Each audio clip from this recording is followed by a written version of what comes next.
श्रोताओं के बाद आओ हमारे साथ चलो।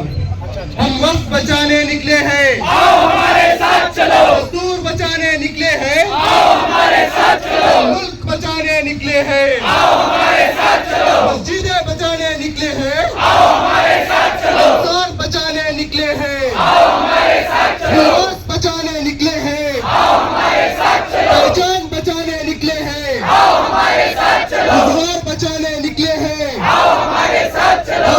हम तंग है सीना दोस्ती से, आओ हमारे साथ चलो। हम तंग है सीना दोस्ती से, आओ हमारे साथ चलो। सरकार की गुंडागर्दी से, आओ हमारे साथ चलो। तो दूर खड़े हो पास चलो। आओ हमारे साथ चलो। संविधान बचाने निकले हैं, संविधान बचाने निकले हैं, आओ हमारे साथ चलो। हम वक्त बचाने निकले हैं, आओ हमारे साथ चलो। हम देश बचाने निकले हैं, आओ हमारे साथ चलो। हम वक्त बचाने निकले हैं, आओ हमारे साथ चलो। मदरसे बचाने निकले हैं, आओ हमारे साथ चलो। दस्तूर बचाने निकले हैं। आओ हमारे साथ चलो। ಈಗ ನಮ್ಮ ಮಧ್ಯೆ ಇನ್ನೂ ಸುಮಾರು ಜನ ಮಾತಾಡೋರು ಇದ್ದಾರೆ. ನಜ್ಮಾ ನಜೀರ್ ಅವರು ಹತ್ತಿರ ನಜ್ಮಾ ನಜೀರ್ ಒಂದೊಂದೇ ರೀತಿಯಲ್ಲಿ ಕೆದಕಿ ಇದನ್ನ ನಾಶ ಮಾಡಲಿಕ್ಕೆ ಪ್ರಯತ್ನ ಮಾಡ್ತಿದ್ದಾರೆ. ಆ ಪ್ರಯತ್ನದ ಭಾಗಗಳು 108 ಆಗಿದೆ.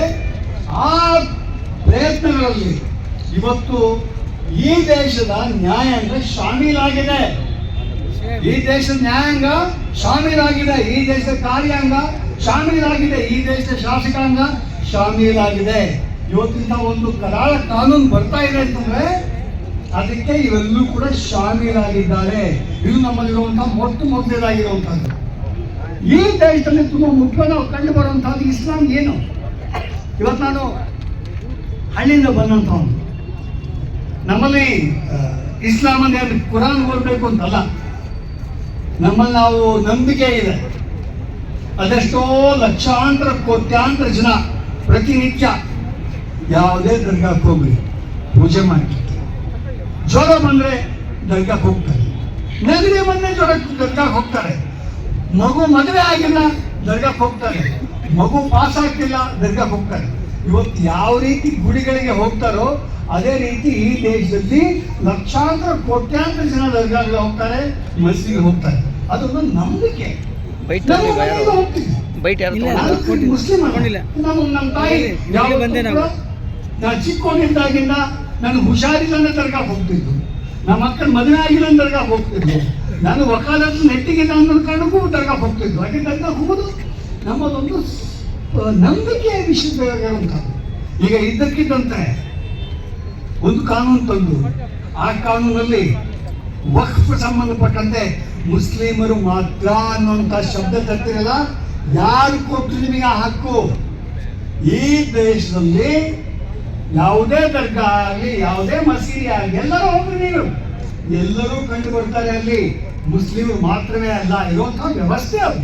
ನಾವಿವತ್ತು ನಿಮಗೆ ಬೆಸ್ಲಿಕ್ ಆಫ್ ಮೌಂಟ್ ಜೀಸಸ್ ಗೋವಾದಲ್ಲಿ ಹೋಗ್ತೀವಿ, ಅಲ್ಲಿಂದ ಬರೀ ಕ್ರಿಶ್ಚಿಯನ್ ಮಾತ್ರ ಕಂಡು ಬರ್ತಾರೆ, ಅಲ್ಲಿಗೂ ಹಿಂದೂಗಳು ಬಂದು ಪೂಜೆ ಮಾಡ್ತಾರೆ. ಅಷ್ಟಾದಕ್ಕೆ ನಮ್ಮಲ್ಲೇ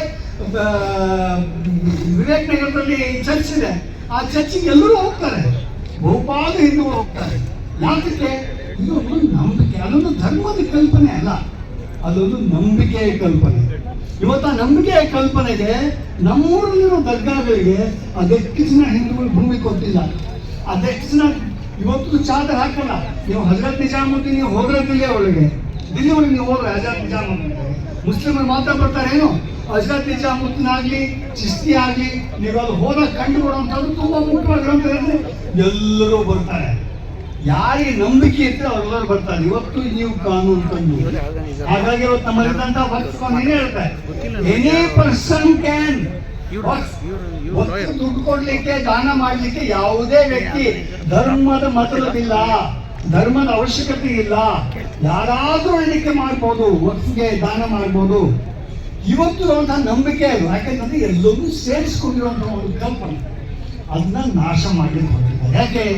ಈ ದೇಶದಲ್ಲಿ ಜನರನ್ನ ಒಡೆದು ಜೀವನ ಮಾಡಬೇಕು, ಒಡೆದು ರಾಜಕೀಯ ಮಾಡಬೇಕು ಅನ್ನೋಂತಹ ಒಂದು ಯೋಚನೆ ಏನಿದೆ, ಆ ಯೋಚನೆಗೆ ಪೂರಕವಾಗಿರುವಂತಹ ಎಲ್ಲಾ ಪ್ರಯತ್ನಗಳು ಮಾಡ್ತಿದ್ದಾರೆ.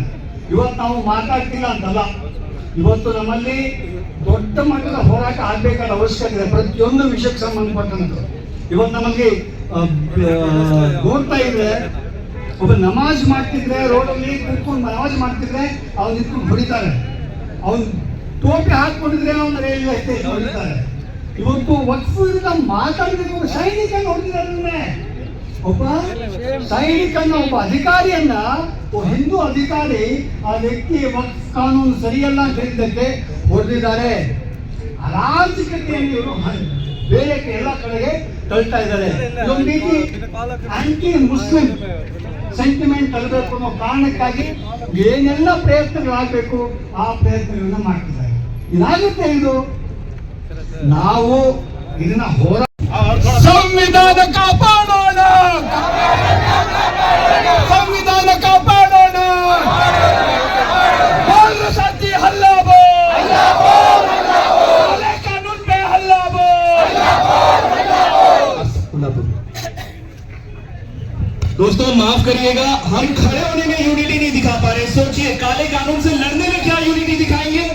हम डिसिप्लिन से खड़े नहीं हो पा रहे हैं. दोस्तों माफ करिएगा, पर गुजारिश है पीछे आइए, डिसिप्लिन दिखाइए, यूनिटी दिखाइए. लड़ाई लंबी है, प्लीज पीछे आइए. दोस्तों जो रोड है उसको देखने दीजिए, थोड़ा थोड़ा पीछे आइए. इस तरफ से भी प्लीज पीछे जाइए थोड़ा.